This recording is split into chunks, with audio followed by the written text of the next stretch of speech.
जय श्री कृष्णा। जय श्री राधे राधे। सभी लोगों को मेरी तरफ से श्री राधे राधे। मैं एक वीडियो देख रही थी, उसमें दिखा रहे थे कि एक पति अपनी पत्नी के दोनों हाथ पैर बांध कर उसे थप्पड़ थप्पड़ मार रहा था और सब लोग तमाशा देख रहे थे। सब लोग की बात तो मैं इसलिए कर रही हूँ क्योंकि उनका कोई दोष नहीं होता एक्चुअली, मगर जो उनके साथ लोग आए थे, मैं उनकी बात कर रही हूँ। वो तमाशा देख रहे थे जब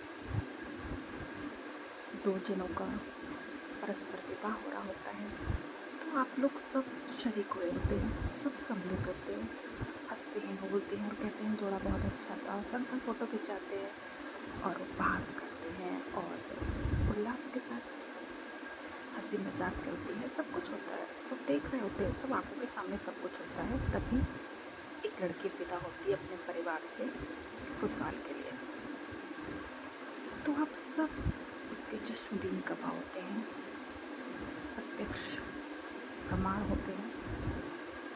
तो जब कोई लड़का किसी कारणवश अपनी पत्नी को इस तरह की घटनाओं को अंजाम दे रहा है, तो आप कुछ ना करें, कम से कम ये तो कह सकते हैं कि नहीं भाई रुक जाओ, 1% को सोच लो, समझ लो, क्योंकि इन बातों में कुछ रखा नहीं है।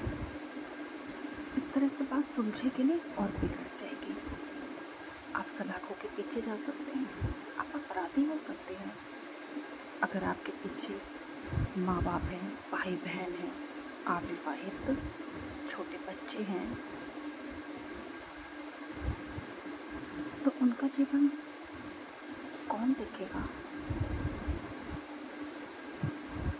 क्योंकि जिस स्त्री के साथ आप ये घटना कर रहे हैं, अंजाम कर दे रहे हैं, वो तो आपके पास आएगी नहीं और आप अपराधी के तहत अंतर्गत जेल की सलाखों के पीछे चले जाएंगे। तो आपके बूढ़े माँ बाप, आपके भाई बहन, आपके अगर बच्चे हैं तो, और खुद आपका जीवन कहाँ जाएगा? क्योंकि क्रोध में किए गए फैसले अक्सर बहुत अंधेरे में पहुंचा देते हैं, जहाँ से उम्मीद की कोई किरण नहीं होती है। किरण की तो बात बहुत दूर की होती है।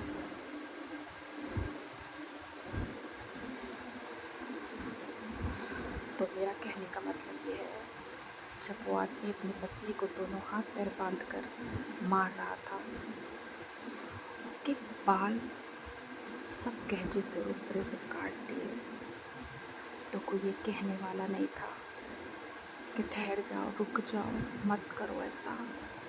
चलो ऐसा भी नहीं कहते, पुलिस को फ़ोन तो कर सकते थे, या जिसका वो कहना मानता है उस इंसान को तो फ़ोन करके बुला सकते थे ना।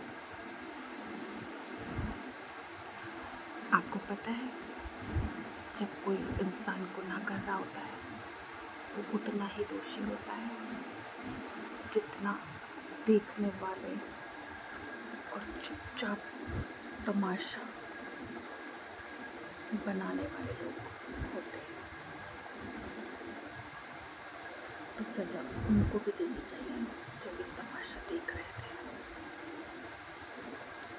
मैं मानती हूँ शक के आधार पर किए गए कुछ निर्णय बहुत गलत हो जाते हैं, चाहे वो लड़की की तरफ से हो, चाहे वो लड़के की तरफ से हो। अगर आपकी जीवन की डोरी, आपके रिश्ते की डोरी शक के आधार पर ही ख़त्म होने लिखी है, तो इस तरह की फिर घटनाओं को अंजाम क्यों?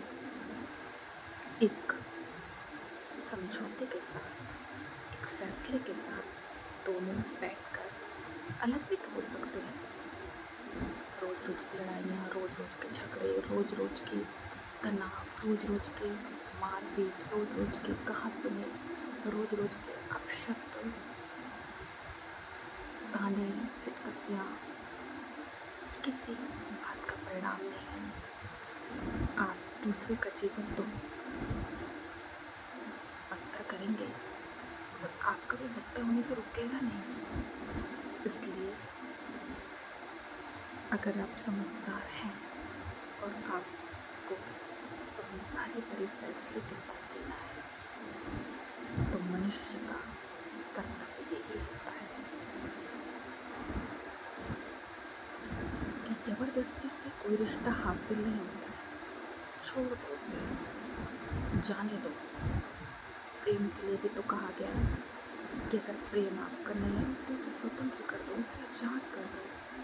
बांध कर रिश्ते नहीं रखे जाते, बेजुबान रखे जाते हैं, और वो भी आपको कहीं ना कहीं गुनाहगार बना देते हैं। तो ये तो इंसान है, आपके पास बुद्धि विवेक सब कुछ है, आप इस तरह की घटनाएं कैसे कर सकते हैं?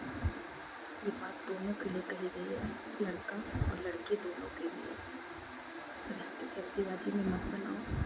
पछता के बहुत कोर्ट कचहरी पड़े हुए हैं, बहुत वकील पड़े हुए हैं जो रोज के रोज कहाँ सुनवाई हो रही है। जज निर्णय लेने में थक जा रहा है, मगर क्या हो रहा है पता है आपको? तो पति पत्नी का जीवन,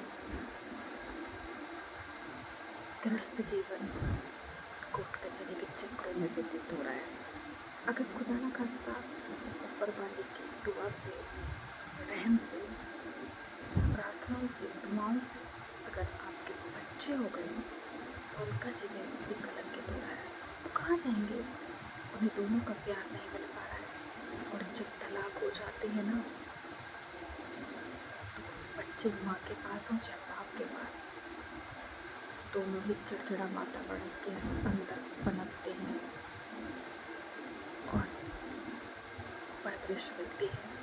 तो उन्हें वो संस्कार और वो परवरिश की उम्मीद मत करिए, क्योंकि जब आपको माता पिता दोनों की परवरिश मिलेगी तो आप इस तरह के अंजाम दे रहे घटनाओं को तो सोचिए, जिन्हें माँ का प्यार नहीं मिल पा रहा है या जिनको बाप का प्यार नहीं मिल पा रहा है तलाक के बाद, दो बच्चे दोनों अलग अलग हो गए हैं, तो उनसे आप उम्मीद किस चीज़ की कर रहे हैं?